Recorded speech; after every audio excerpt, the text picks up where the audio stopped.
দেশনেত্রী বেগম খালেদা জিয়াকে মৃত্যুর মুখে ঠেলে দিয়ে আমাদের নেতা তারেক রহমানকে প্রবাসে ঠেলে দিয়ে তারা এই দেশটাকে দখল করতে চাচ্ছেন কিংবা দখল করে নিয়েছেন।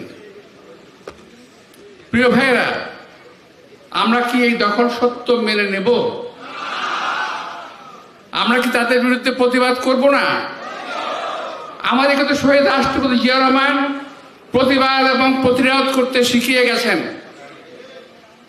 ৭১-এর মুক্তিযুদ্ধে তিনি প্রথম রিভোল্ট করেছিলেন, অস্ত্র হাতে যুদ্ধ করেছিলেন।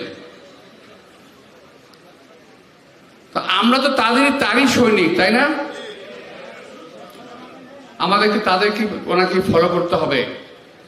যে বিপর্যয় আসুক সেই বিপর্যয় মোকাবেলা করতে হবে। প্রিয় ভাইয়েরা, কি গেল, সিডর গেল, এরপর অনেক কিছু গেছে না, সিডর সহ এরপর অনেক কিছু গেছে, আইলা গেছে, সিডর গেছে, এখন আসছে গেল কালকে রেমাল। এই যে ধীরে ধীরে আমাদের উপরে সিডর রেমাল আসছে, এর চাইতে বড় আক্রমণ কিন্তু আমাদের উপর আসতে যাচ্ছে ধীরে ধীরে, আমরা কিন্তু বুঝতে পারছি না।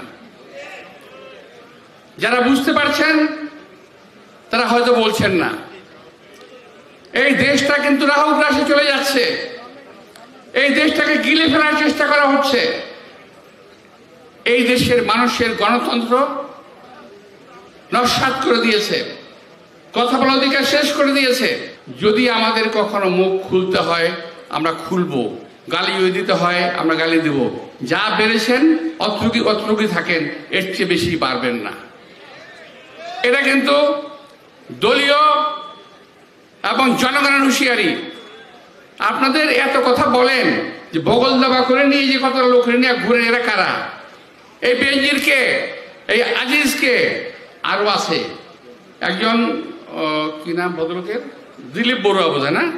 দিলীপ বড়ুয়া কালকে বলেছেন না পরশুদিন পেপার দেখলাম যে আওয়ামী লীগের সবই হলো চোরা কারবারি, লুটেরা। আমার আর কি বলার আছে ভাই, আমি কি বলবো? তো ওই সমস্ত চোরা কারবারি লুটেরাদের আপনি গালি দেন না, তাদের বিচার করেন না। আপনি আছেন আমাদের চেয়ারম্যান, অ্যাক্টিং চেয়ারম্যান তারেক রহমানকে নিয়ে, কি করেছে আপনার? উনি তো বিদেশে পড়ে আছেন, অসুস্থ মাকে উনি দেখতে আসতে পারেন না, মামলা দিয়ে রেখেছেন।